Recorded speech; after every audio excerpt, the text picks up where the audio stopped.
ये सभी कुछ अर्थतंत्र से जुड़ा हुआ है। तो अर्थतंत्र में व्यापक परिवर्तन कैसे हो, कैसे आध्यात्मिक साम्यवाद की स्थापना हो, महाकाल ने कहा है कि ये समय के उपकार है, ये कार्य होकर रहेगा। ऐसी परिस्थितियाँ बनने जा रही हैं कि पैसे पर व्यक्ति का अधिकार न होकर समाज का अधिकार होगा। प्रज्ञा युग का जो दूसरा आयाम है कि लोक सेवी कार्यकर्ताओं का तंत्र इतना विकसित होगा कि सत्ता लोलुप मिट जाएंगे, चाहे मानो या ना मानो, ये बोल रहा है महाकाल।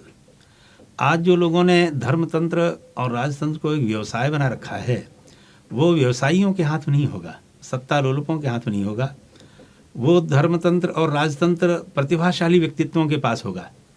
प्रतिभाओं के ऊपर उनके कंधों पर धर्मतंत्र की जिम्मेदारी लाद दी जाएगी और नारी शक्ति जो आदि जनसंख्या के रूप में है, वो ग्राम समाज से लेकर के लोकसभा तक 50% अधिकार महिलाओं को मिलेगा और नारी हर क्षेत्र में अग्रणी होगी, क्योंकि घर का बजट नारी बनाती है, बच्चे को नारी संस्कारवान करती है, पति के लिए भी सारी व्यवस्थाएं नारी बनाती है, इसीलिए नारी को गृहलक्ष्मी कहा गया है।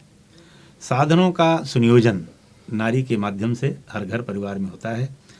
तो समाज में नारी एक ऐसा वातावरण विनिर्मित करेगी कि समाज के नवनिर्माण में उसकी बहुत बड़ी भूमिका होगी। अर्थतंत्र भी उससे प्रभावित होगा, शिक्षा का क्षेत्र प्रभावित होगा, विद्या औद्योगिकरण का भी क्षेत्र प्रभावित होगा और ऊर्जा के जितने स्रोत हैं प्रज्ञा युग में, परम पूज्य गुरुदेव ने परिवर्तन के महान क्षण नामक पुस्तक में भी लिखा है कि ऊर्जा के ये स्रोत सूख जाएंगे। सौर ऊर्जा का विकास होगा। सौर ऊर्जा के विकास के साथ साथ जो भी प्रदूषण आज दिखाई दे रहा है, वो प्रदूषण समाप्त हो जाएंगे। प्रज्ञा युग में कोई भी व्यक्ति ऐसा कार्य नहीं करेगा कि जिससे वातावरण का प्रदूषण बढ़े। क्लोरोफ्लोरोकार्बन आज अंतरिक्ष की ओजोन की परत को तोड़ रहा है, जिससे ब्रह्मांडीय किरणें धरती पर आने वाली हैं और संपूर्ण मानव जाति के लिए एक बहुत बड़ा खतरा बना हुआ है। तो प्रज्ञा युग में हर विचारशील व्यक्ति, हर नर और नारी, वो वातावरण के परिशोधन के लिए एकजुट होकर कार्य करेंगे और कोई भी ऐसा कार्य नहीं करेंगे कि जिससे वातावरण दूषित हो।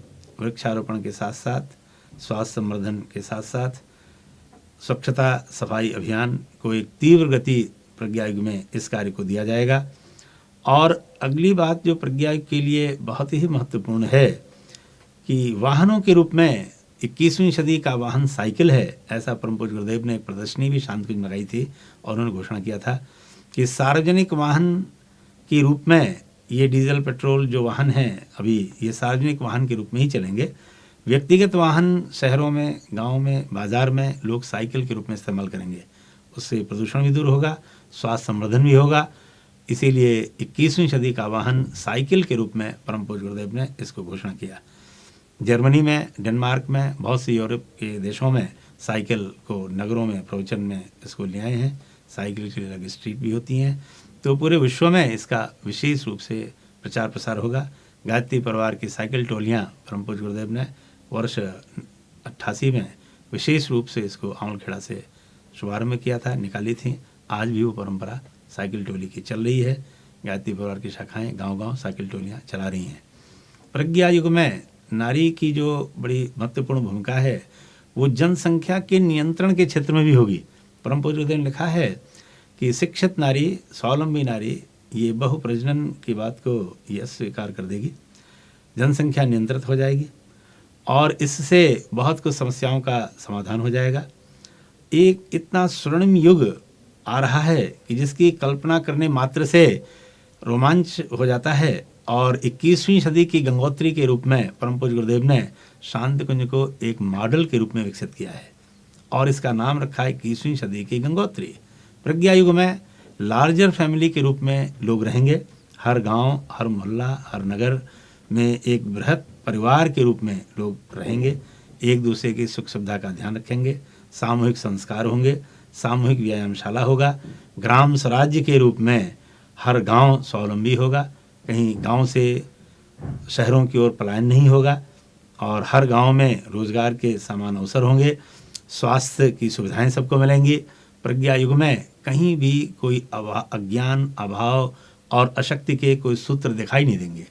प्रज्ञा युग का जो सबसे बड़ा आधार हम कह सकते हैं, एकता समता की महाक्रांति है।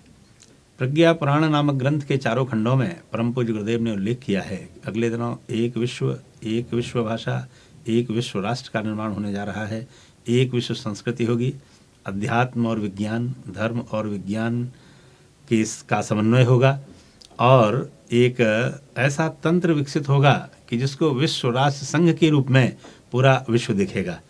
तो इतनी बड़ी योजना में हम अपने आप को कैसे सुनियोजित कर सकते हैं, इसके लिए परम पूज्य गुरुदेव ने यही कहा है कि हर व्यक्ति को आत्म परिष्कार की साधना करनी चाहिए, आत्मचिंतन, आत्मशोधन की साधना करनी चाहिए, अपने व्यक्तित्व को परिष्कृत करें, प्रतिभा को परिष्कृत करें और समाज में सद्विचारों का बीजारोपण करें।